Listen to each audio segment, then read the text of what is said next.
that's good tea. When I was really shit at reading, one of the few books that managed to keep me engaged to carry on was Isaac Asimov's Robot Dreams, a collection of various sci-fi short stories that illustrated well some of the themes he would tackle throughout his career. As an introduction to Isaac Asimov, I would highly recommend it. Now, I bring this up because one story in particular has stuck out to me. The Ugly Little Boy. The Ugly Little Boy is a small-scale time travel story where a nanny is hired to care for a rather ugly child, whom she discovers is a Neanderthal child brought from the past due to an experiment with time travel. Initially repulsed, she begins to bond with him, dubbing him Timmy, and ends up regarding him as her own son. However, due to an altercation with the boss's son, as well as the organisation in charge, believing that they've learned all they could from him, they want to send him back to the past, much to her objection, believing that his time spent in the present, all the amenities given to him, learning speech, have placated him, and that sending him back would result in his death. In the end, they have a heart-to-heart.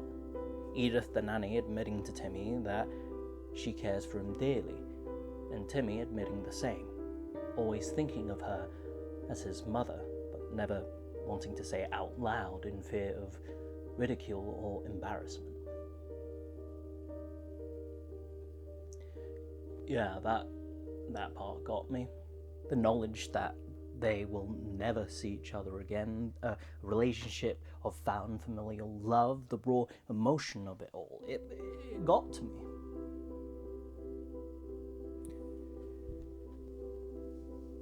Well, that was half of it. In that moment, as I was reading, I had to put the book down. My mind began to race about how it was going to end and how much more heartbreaking it could get. And then I finished the book. See, the book ends with Edith actually travelling into the past with Timmy to ensure that he survives, or at the very least, they die together. It still is a pretty decent and emotionally gripping ending to the story. It shows how dedicated she is to Timmy and the idea of being his mother, in contrast to when she first arrived, how cold and disgusted she was at him. But I think because the original ending was so abrupt, I mean, seriously, my explanation was only, 2 sentences shorter than the one in the book, and that the ending that I assumed was going to happen would happen, so much so that it's been stuck in my head for ages, I kinda wish it was the one that was written. Look, I'm not claiming to have written a better ending than the father of modern science fiction, and while this series is based on other YouTube shows taking a film or a show and rewriting it, I don't want to claim to be the better writer, mainly because of self-esteem issues, but also because it's always easier to write in hindsight of something rather than on the spot. This is why there's more of a side story, a B-plot, if you will. An exercise in writing rather than a full-on story. Also, Isaac Asimov has been dead for quite a while, as far as I know, and I don't think he'll care what I have to say. So here's my ending rewrite for Isaac Asimov's The Ugly Little Boy. By the way, I've moved the lights because it didn't feel right. As Edith and Timmy prepare to escape the facility, they are stopped by the organization's guards. She tries to stop them from taking them away. However, the director explains it is quite literally impossible for her to take him outside. Not just in terms of energy loss, but energy that the planet does not produce. So, a couple fail-safes were devised. Fail-safes. Fail? See why that's not technically a word. The second that she steps out with Timmy, he will begin to vanish. One way or another, he will disappear. He says he's sorry, but the matter is out of his hands. At least this way, she'll get to say her goodbyes. The scene plays out like normal. Timmy asks if the man outside is mad at him. She says no. She asks, do you know what a mother is? Timmy replies, aren't you my mother? Cut to a girl crying. Now, what I thought was happening, which I'm adding into the thing, was that there was a failsafe preventing anything from the present traveling into the past. I honestly don't know why I thought that. Reading the story, there really wasn't anything even implying that there was that sort of failsafe. I think that's why I was confused reading it for the first time, because I thought it was literally impossible for Edith to travel into the past with him.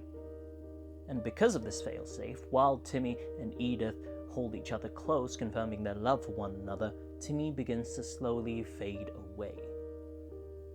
Edith's arms slowly closing in on her, fully enveloping her, as Timmy is gone without trace. She begins to weep and wail completely on the floor, as she has now lost her son forever. Cut to a few years later. In an exhibition put on by the Stasis Research Organization, the director invites Edith to the showing. When they get to the exhibit, showing the first beings that have travelled into the present, the director points out that they've found something peculiar. A caveman drawing. Some that would interest Edith in particular. Puzzled, she goes to see what they've excavated from the site. It showed a drawing style that she used to see so many times.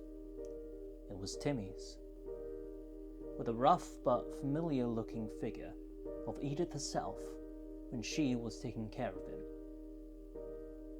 The director elaborates that they found a lot more images with his particular signature, or style as it were.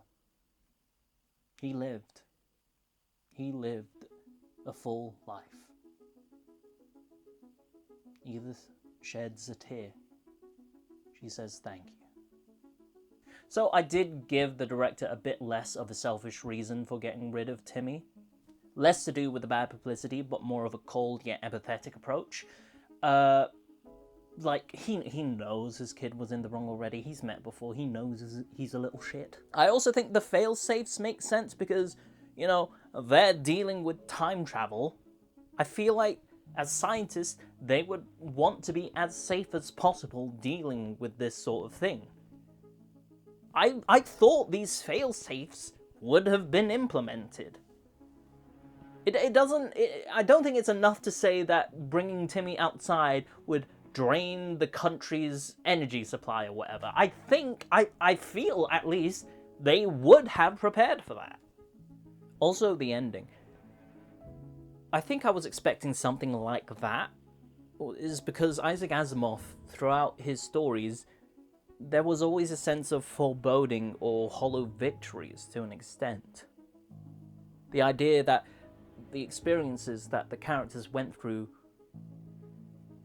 hasn't stopped, or that the themes and ideas that were explored in the story would have grave consequences in their future. I was expecting some sort of grief and pain. A sort of, it's over, but what now sort of idea. That being said, there was another aspect that I thought was going to be present in the ending of The Ugly Little Boy, melancholic optimism. And I thought that was going to be the case because of Asimov's favourite book he's written, The Last Question, wherein the series' supercomputer, the Multivac, is asked a similar or the same question throughout the eons of history concerning entropy. What happens after? Ending with a simple yet oddly comforting answer. And I implore you to find out what it is if you've never read it. Maybe it's a little unbelievable that Timmy managed to live a full life, and it's a little unbelievable that the organization would care to the extent that I portray them as. But Edith herself had mentioned how much more intelligent Timmy was than she was led to believe, though that might have been under rose-colored glasses. And I think if the organization wanted to show how impressive their time travel technology and experiments were, they would want to show how accurate they were, meaning they would want to try and trace back what happened to their, lab rats after they flung them back into the past. And I think this bittersweet ending, where separated they've made such a huge impact on each other's lives that it's managed to span and survive generations, kind of fits the style, if I do say so myself.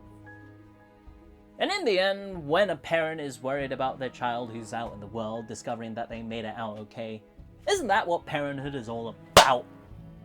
As per the title of this series, this is just a first draft. So I'm curious, did you like the change? Could something have been improved on? Or is there something wrong with the concept as a whole? Let me know in a sensible manner that I know you're all capable of. This was my first draft, be it plot, of Isaac Asimov's The Ugly Little Boy.